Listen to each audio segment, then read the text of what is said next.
Dalla bellissima fontana della Selleria fuori al nostro ristorante vi spiego un piatto che metteremo nel nostro menù estivo. Vediate la forchetta, un cucchiaio che vi spiego questa ricetta.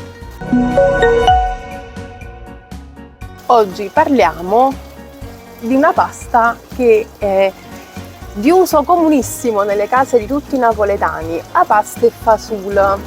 Però, siccome parliamo di menù estivo, a pasta e fasul che cozzuca. Ma come ogni nostra ricetta che si rispetti al seggio del popolo, anche a pasta e fasul che cozzuca tiene una storia. E mo ve la spiego. In questa bella storiella c'entra a Bellambriana. E voi mo mi direte, e che c'azzecca a Bellambriana? E beh, a Bellambriana, secondo la leggenda, era una principessa, come in tutte le favolette che si rispettino, delusa da un amore non corrisposto. Si dice che la delusione di questo amore non corrisposto l'avesse portata alla pazzia, quindi nello spirito e nel fisico distrutta vagava per i vicoli della città di Napoli.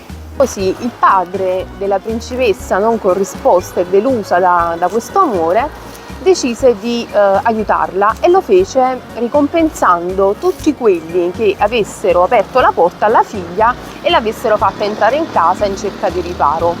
Secondo la storia, la credenza popolare, mano a mano che si susseguivano i giorni, gli anni, eccetera, si associò insomma il denaro, cioè la ricompensa, alla presenza di questa bella principessa in casa. E fu così che la Bellambriana diventò uno spirito benevolo, a volte tra virgolette malevolo, ma non sempre, per la casa e per la famiglia tutta. Da qui l'usanza tutta napoletana di quando si entra in una casa, che sia una casa nuova, una casa d'altri, si dice buonasera Bellambriana. Tra l'altro Pino Daniele, il grande Pino Daniele, ci ha fatto una canzone. Voi direte che c'entra pasta e fasul che cozzuca che Bellambriana? Nella tradizione napoletana si dice che una certa Marianna, che ho sempre collocato nel quartiere Sanità, non so se sia vero o meno, ma nel mio immaginario sta nella Sanità, era sposa a un certo Gennaro. Marianna ci teneva talmente alla tradizione che usava appunto non solo dire buonasera Bellambriana ogni volta che entrava in casa, ma di lasciare il posto a tavola come faceva chi ospitava la bella principessa in cerca di riparo, e conservava un piatto anche per la Bellambriana.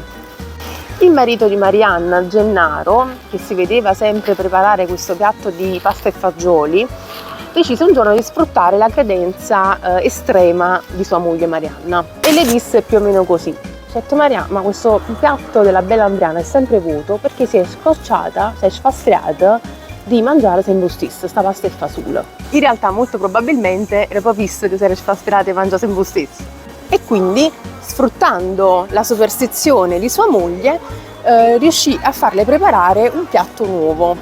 La base era pasta e fasul, però Marianna in cucina trovò delle cozze e le aprì nella loro acqua e le unì alla pasta e fagioli, e da lì noi facciamo derivare la grande pasta e fasul che cozzuca. È un piatto semplicissimo da preparare, ma tiene un sapore che non è uguale a nessuno. Andiamo in cucina e vi facciamo vedere come si fa e come lo facciamo noi al seggio del popolo.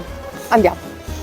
Pomodorini, fagioli, cozze, sedano e carote, aglio, peperoncino, cipolla e ovviamente la pasta mista.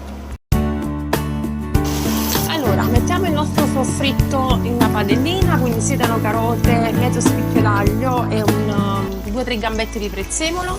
Inserito i nostri fagioli precedentemente lessati, abbiamo aggiunto 2 pomodorini tagliati a metà, abbiamo sfumato con un po' di vino bianco. Adesso facciamo andare con 2 mestoli d'acqua. Ci vediamo tra 20 minuti. Peperoncino, e adesso ci mettiamo le nostre cozze.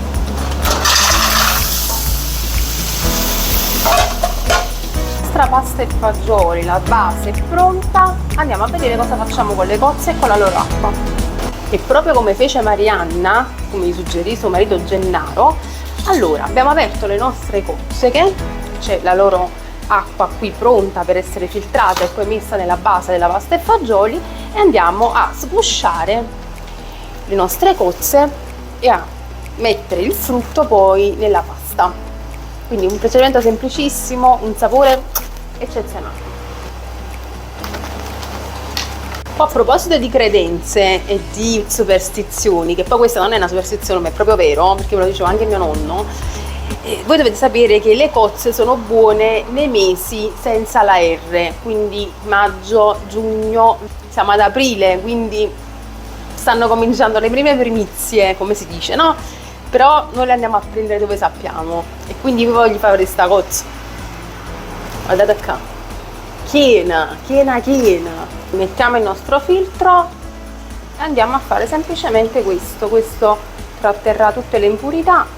Riportiamo questo nostro tesoro sul fuoco e andiamo a calare la pasta.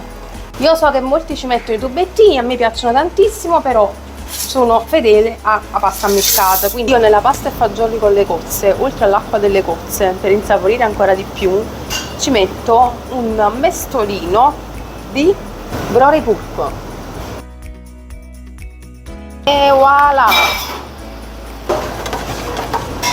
Aspettate, vado all'assaggio perché si sa che si deve assaggiare, quindi vado all'assaggio.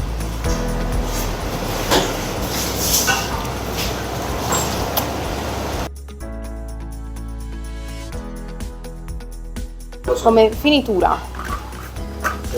Sentiamo. O limone. Una grattugiata. Vedete che sta facendo, che sto facendo. Esalta il sapore.